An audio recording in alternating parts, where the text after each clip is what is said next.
Hello বন্ধুরা, তোমাদের আগেই দেখিয়েছি পোলাও আমার কমপ্লিট হয়ে গেছে। দেখো পোলাও এইবার পুরো একদম ঝুরঝুরে পোলাও। এবার চিকেনটা বসিয়েছি। চিকেনের দেখো আলুগুলো ডুমো ডুমো করে ভেজে নিয়েছি।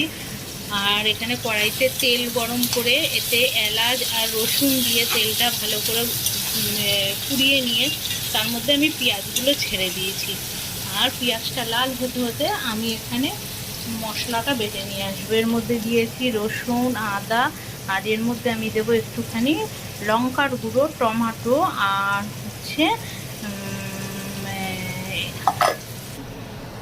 দেখো বন্ধুরা এর মধ্যে দিয়ে দিয়েছি কাঁচা লঙ্কা, জিরের গুঁড়ো, গোলমরিচ। দেখো বন্ধুরা পেঁয়াজটা আমার পুরো ভাজা হয়ে গেছে। এর মধ্যে আমি দিয়ে দেবো টমেটো কুচি। যেহেতু এটা পোলাও দিয়ে খাওয়া হবে তাই জন্য এটা ঝোল বেশি হবে না, এটা গামাখা গামাখা টাইপের হবে, তাই জন্য একটুখানি মশলাটাও আমার বেশি দিতে হবে। এবার টমেটোটা মজা অবধি আমার এদিকে মশলা পেস্ট হয়ে গেছে। এই যে মশলার পেস্ট করে নিয়ে এসেছি। এদিকে মাংস ম্যারিনেট করা রয়েছে। এবার টমেটোটা একটু নরম হলে চিকেনগুলো ওর মধ্যে দিয়ে দেবো।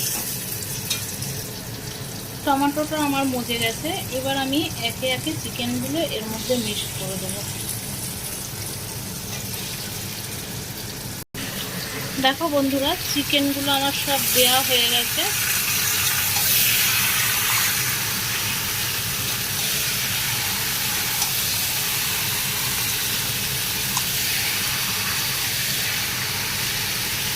এবার আমি যে পেস্টটা বানিয়ে রেখেছি সেই পেস্টটা এর মধ্যে দিয়ে দেবো।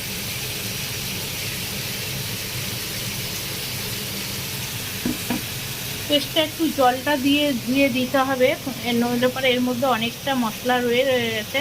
সেই মশলাটার মধ্যে জল দিয়ে ধুয়ে একটু ওর মধ্যে আমি চিকেনে দিয়ে দেবো। মশলার পেস্টটা দিয়ে এবার আমি একটু এটাকে হালকা করে নেড়ে দেবো। আর পোলাওটা যেহেতু মিষ্টি মিষ্টি হয়েছে সেই কারণে এর মধ্যে আর আমি চিনি দেব না। তোমরা যদি কালার বের করার জন্য চিনি দিতে চাও অল্প একটু চিনি দিতে পারো। এটা একটু কষুক, ততক্ষণ আমি এটাকে ঢেকে দিই। তোমরা অতি অবশ্যই জানিও কিন্তু পোলাওয়ের কালারটা কেমন হয়েছে। এবার আমি ঢাকাটা সরিয়ে দেখব চিকেনে কতটা তেল ছেড়েছে। হ্যাঁ দেখো বন্ধুরা ভালো মতো তোমরাও দেখতে পাবে যে চিকেনে তেল ছেড়ে দিয়েছে। এবার আলুগুলো যেহেতু একটু বড় কাটা, চিকেনটা ছোট ছোট পিস করা, আলুগুলোও এবার এর সাথে মিশিয়ে দেবো। তার আগে আমি একটু টমেটো কেচাপ দিয়ে নেবো এর মধ্যে। হয়ে গেল।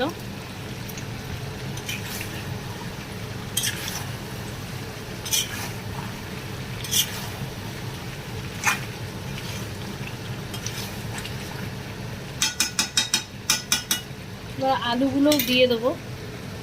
তবে এগুলো আমার চন্দ্রমুখী আলু, সেদ্ধ হয়ে যাবে তাড়াতাড়ি, অসুবিধা নেই। চিকেন হয়ে এসছে, আলুটাও আমার এখনই এর মধ্যে হয়ে যাবে, কেন চন্দ্রমুখী আলু হতে বেশি সময় লাগে না।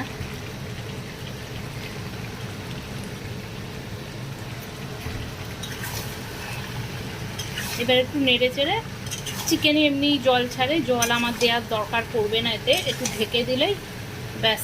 গরম মশলা দিয়ে একদম গরম গরম পোলাওয়ের সাথে পরিবেশন করে দেবো সোনুকে। সোনু খাওয়ার জন্য বসে আছে অনেকক্ষণ ধরে। দেখো বন্ধুরা আমার মা কি টেস্টি টেস্টি চিকেন আর পোলা বানিয়ে সারপ্রাইজ দিল। ও তো খাওয়ার জন্য পাগল হয়ে যাচ্ছে, ও পোলাও আর চিকেন খেতে খুব ভালোবাসে। তা দেখো চিকেন আমার হয়ে গেছে। এর মধ্যে আমি একটুখানি ঘি আর গরম মশলা দিয়ে এবার নামিয়ে ফেলবো।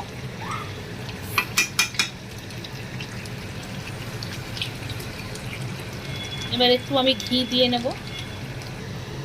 দেখো বন্ধুরা এবার ঢাকাটা সরিয়ে এর মধ্যে আমি ঘি, পোলাওতে যেহেতু ঘি দিয়েছি বেশি, এর জন্য জাস্ট আজকে গন্ধটা যাওয়ার জন্য, মাংস ঠান্ডা হয়ে গেলে মুরগির মাংস অনেক সময় আজকে গন্ধ লাগে, ওই জন্য ঘিটা এর মধ্যে আমি দিয়ে দিলাম।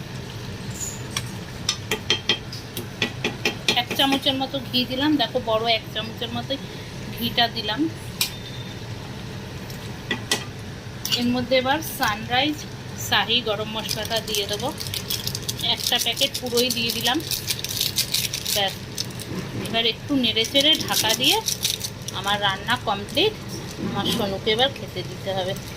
ওকে, টাটা বাই বাই। কেমন হলো তোমরা জানিও। তোমরা কিন্তু কেউ লাইক করছো না, সাবস্ক্রাইব করছো না, কি ব্যাপার বলো তো? আমাদের কি পছন্দ হচ্ছে না নাকি? না আমরা ভিডিও দেওয়া বন্ধ করে দেবো?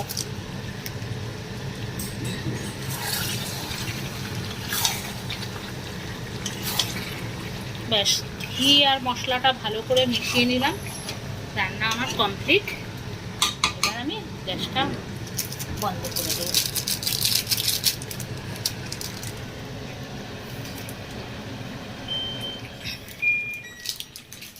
ওকে, টাটা বাই বাই বন্ধুরা, তোমরা ভালো থেকো। আমরা এখন খেতে যাচ্ছি।